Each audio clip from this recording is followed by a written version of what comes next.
vamos a hablar del Sol y la energía. Podemos decir que el Sol es la principal fuente de energía del planeta. Esta fuente de energía es de vital importancia para la vida terrestre, tanto para las plantas como para los seres humanos. Está involucrada en muchos de los fenómenos naturales que suceden aquí en la Tierra. En cuanto a su aprovechamiento, puede ser aprovechar la radiación directa o la radiación difusa. Cuando hablamos de radiación directa, estamos hablando de la radiación que penetra a través de la atmósfera sin ningún tipo de obstáculo. La difusa es la radiación que ya choca contra nubes o contra algunas capas más densas de la atmósfera en algunas zonas del planeta. Este aprovechamiento de la energía lo vamos a dar con algunos elementos del sistema fotovoltaico.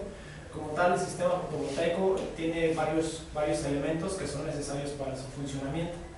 El primer elemento, y que yo considero el más importante, es el panel fotovoltaico o celda fotovoltaica, que son fabricados con voltajes de 12 a 36 volts de manera comercial. De manera experimental hay de distintos voltajes más altos para usos de la NASA o de algunas instituciones de investigación. La vida útil es hasta de 30 años de una celda fotovoltaica. La función principal es transformar la luz del sol en energía eléctrica. La corriente que generan es corriente directa y se fabrican principalmente de silicio, aunque debido a la escasez de este material, ahora se están fabricando en algunos lugares del mundo a partir de cadmio o telurio. Otro elemento de vital importancia para un sistema fotovoltaico es el sistema de soporte. Este sistema de soporte es el que fija los componentes o los módulos fotovoltaicos a la estructura o al sitio donde se va a realizar la instalación fotovoltaica. Existen estructuras para techos, para sobreteja, que son para instalarse sobre viviendas rústicas, de tipo pared. Cuando no tenemos espacio en el techo, instalamos en paredes, siempre y cuando cumplan las especificaciones de la recepción de la radiación solar. Tenemos también materiales de tipo caravana, que son plásticos ABS resistentes para condiciones costeras o de mar, y también tenemos estructuras tipo poste o elevadas. Estas son para cuando no tenemos o no disponemos del área de la superficie como tal, se instalan postes y se eleva la estructura para dejar el área principal libre. Otro de los elementos importantes en un sistema fotovoltaico aislado, que es el tema de esta memoria de experiencia profesional, son las baterías. Principalmente son las encargadas de almacenar la energía que el usuario no utiliza cuando la energía está siendo generada. Los paneles fotovoltaicos generan energía únicamente de día con la luz del sol. Si el usuario no está utilizando o no está consumiendo el total de la energía, el excedente de la energía pasa a guardarse a una serie de baterías. Existen en el mercado de 6, de 12, de 24 y de 48 volts. En la empresa hemos estado trabajando con baterías de 12 y de 24 volts. Cada batería en su interior consta de pequeños acumuladores de 2 volts y haciendo esta configuración pues se logran los distintos voltajes de cada batería. Es importante señalar también que estas baterías son diferentes a las que comúnmente conocemos en los automóviles. Los automóviles utilizan baterías de ciclo bajo. Estas baterías no soportan descargas profundas y la demanda de corriente puede ser muy alta, pero por periodos muy cortos de tiempo. Caso contrario de las baterías de ciclo profundo, que sí soportan descargas muy profundas, hasta del 80% de su capacidad, y son usadas comúnmente en sistemas fotovoltaicos, dado que resisten la descarga y que resisten las demandas de energía durante periodos más largos de tiempo comparados con las anteriores. Otro elemento importantísimo del sistema fotovoltaico es el controlador de carga.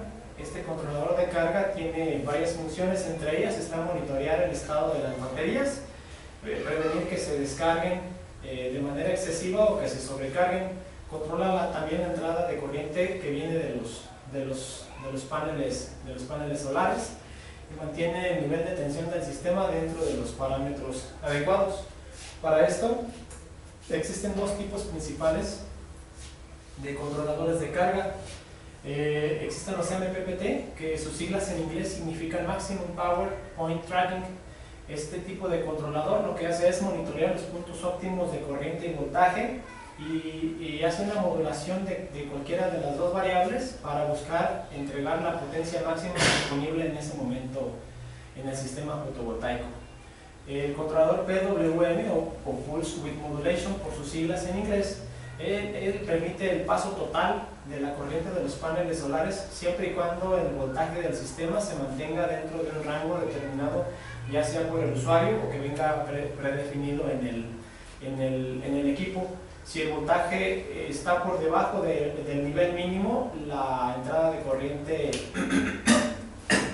se interrumpe, o si está por encima del nivel máximo, también la corriente se interrumpe. Un elemento también de mucha importancia es el inversor. El inversor en un sistema fotovoltaico es el encargado de convertir la corriente directa en corriente alterna. Hay lugares donde es necesaria la corriente alterna cuando hay dispositivos o aparatos que van a requerir corriente alterna para su utilización. Cuando las cargas son de corriente continua, no es necesario colocar un inversor, dado que el mismo controlador de carga puede alimentar las cargas en corriente directa. En corriente alterna tenemos monofásicos, bifásicos y trifásicos. Tenemos de tipo aislado o para interconexión a la red. En este caso utilizamos un inversor de tipo aislado. Hay de onda senoidal pura, de onda senoidal modificada, y los hay también string o de microinversor. Los string son los que concentran toda la producción del sistema o de todos los paneles solares, y en un solo inversor hacen la conversión de corriente continua a corriente alterna. En el caso de los microinversores, la generación se hace de forma distribuida. En la misma carcasa o en la misma zona donde se instalan los paneles, en la parte de abajo se instala el microinversor y allí mismo se hace la conversión a corriente alterna. Ya nada más la salida en corriente alterna se conecta a algún bus principal o directamente al centro de carga de la vivienda o a algún otro componente eléctrico que pueda recibir la corriente alterna. El cableado es el elemento que realiza la interconexión física entre los distintos elementos, entre los paneles y el controlador de carga, entre el controlador de carga y las baterías, entre el controlador de carga y el inversor, entre el inversor y la carga eléctrica de la vivienda, y entre los distintos componentes. Sin el cableado, sin los conductores eléctricos, no sería posible la realización del circuito y por lo tanto el aprovechamiento de la energía. Es importante hacer un cálculo correcto para garantizar seguridad y estabilidad del sistema. Un cálculo correcto de conductores nos va a evitar calentamientos innecesarios y también nos va a evitar posibles accidentes por un mal dimensionamiento. Mientras más elevada sea la corriente, mayor área transversal de cada conductor vamos a necesitar.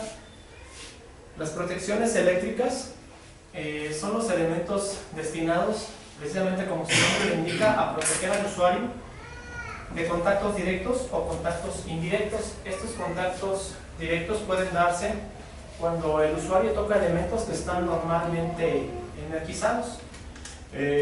Para evitar este tipo de contactos se recomienda el uso de gabinetes o de algún otro tipo de barreras que impidan al usuario tener acceso directo o tan fácil a un tipo de componente que normalmente está energizado. El contacto indirecto se da cuando el usuario toca elementos que fueron energizados accidentalmente, como es el caso de estructuras metálicas, carcasas de inversores o algún otro elemento metálico que pudiera verse energizado por una descarga atmosférica o por una falla del sistema. En este caso se recomienda el uso de sistemas de tierras para cuando existan este tipo de sobrecargas o de fallas. Estas fallas o esta energía se drene directamente a la tierra y no represente un riesgo para el usuario. El siguiente elemento pues es la carga eléctrica. La carga eléctrica son los aparatos y dispositivos que se van a conectar al sistema, y estos dispositivos se van a demandar energía para su funcionamiento. En la imagen se muestran algunos, como las planchas, micrófonos, aspiradoras, refrigeradores, batidoras, etc. Como es el caso de una vivienda rural, son normalmente electrodomésticos los que se conectan a este tipo de sistemas.